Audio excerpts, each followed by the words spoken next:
creative journey. It's easy to get lost, but don't worry, you'll lift off. Sometimes you just need a creative pep talk.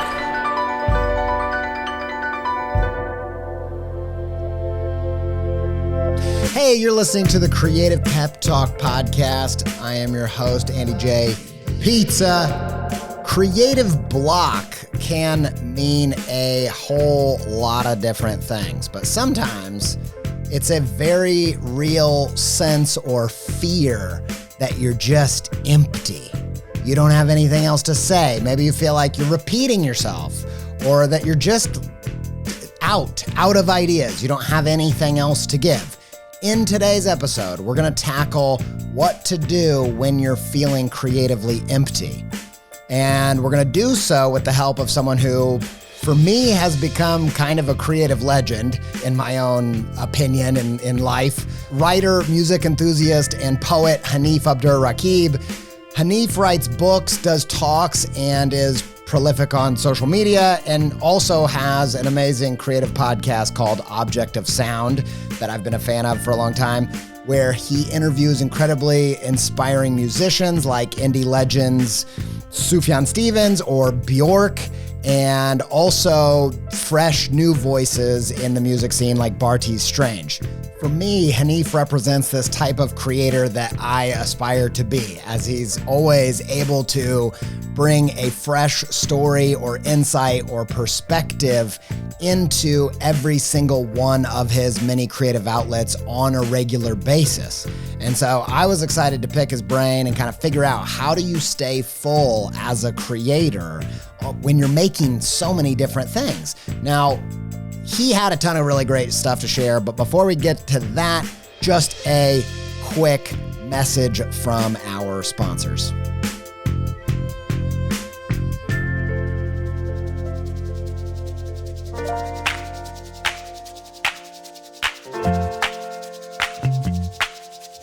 Quick shout out to the old sponsors. Astropad has a new product that I'm going to tell you about. It's called Dartboard. Dartboard is a new ultralight ergonomic drawing surface for your iPad. You actually put your iPad in it. It expands the surface of your iPad to help you avoid cramps and posture issues and being stuck at your desk. Go check it out. They're doing a Kickstarter, dartboard.com. It's only lasting for a couple more days. If you're listening to this the day that it came out, it ends Friday, October 14th, 2022. Go back it, go get it. Quit with the posture issues and the hand cramps. Like, my goodness, this thing's really cool. It's ultra light. I actually held one in my own hands. Go check it out, dartboard.com.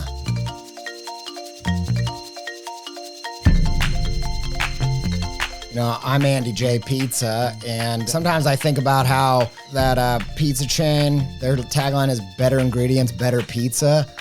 I agree with that, and I think, you know, if I want better Andy J. Pizza, I need better ingredients.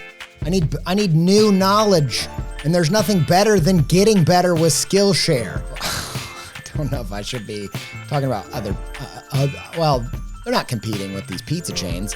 Anyway, accomplishing growth is extremely satisfying, and online classes from Skillshare make that possible. Learn about illustration design, photography. I feel like there's a chance for a teacher to do a whole, food photography or pho, and it's just pho photography. Wow. No. Anyway, productivity, marketing. There's a class all about creating a podcast, plan, record, and launch with success. I'll tell you more about that later. It looks really great. I can see they even use some of the things I use in my creation of my podcast, some of the tools, if you will, or the hardware, the gear. And it's got really great reviews if you've ever wanted to start a podcast. I'll tell you about that later. Until then, just know you can get a free trial at Skillshare.com/creativepep. Skillshare, we love them. Go check them out.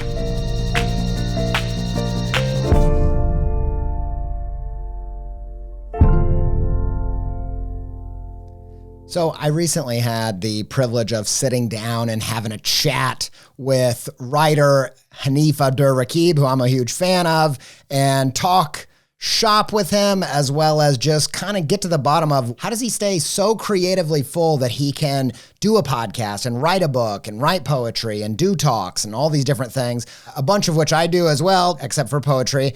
I just wanted to get to like, how do you stay inspired and excited and always seem to have something so interesting to bring to the table? And at the same time that we sat down, he was launching the latest season of his podcast, Object of Sound.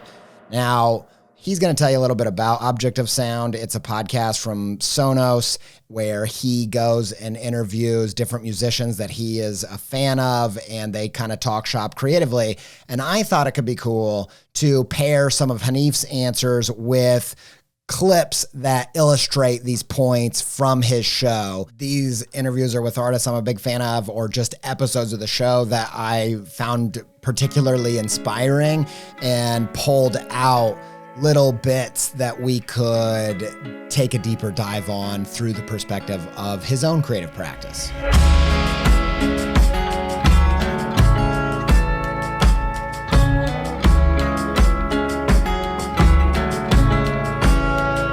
Chapter 1, the missed opportunity of using creative source material.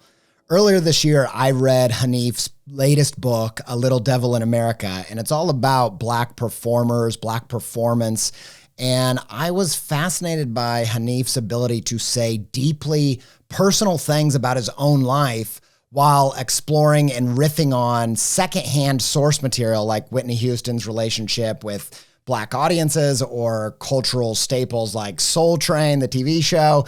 And I've seen this kind of use of source material in lots of different places throughout creative history and by a lot of my creative heroes. You know, people like Sufjan Stevens, who you're going to hear in a minute with his like state-inspired albums or his latest collaborative album.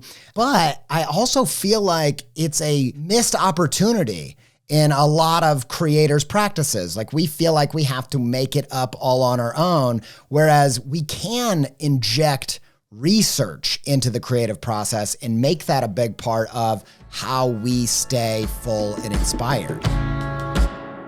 You know, in this show, I'm always encouraging people like to pull inspiration from other mediums. And I'm not a musician, but I get so many different takeaways creatively from the show.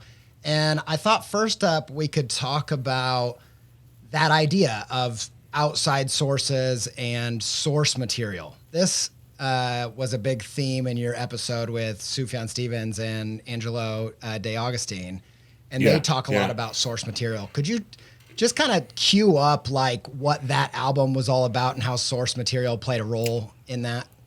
Yeah, that was an album where they wrote a bunch of songs inspired by films they were watching. They were like, you know, locked in and watching movies, and they kind of built songs out of inspired by the movies they were watching.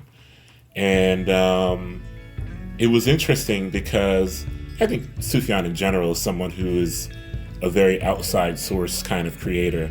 You know, he's always kind of pulling from sources beyond himself. And it was interesting to see him go to film this time around instead of geography or literature or something else. For me, I'm someone who is always kind of stitching together multiple outside sources and outside obsessions to kind of create or pursue work. And so, you know, I don't know if I am someone who believes that inspiration is everywhere, but I believe in the kind of concentrated approach to an obsession that can create an infrastructure through which creativity is born.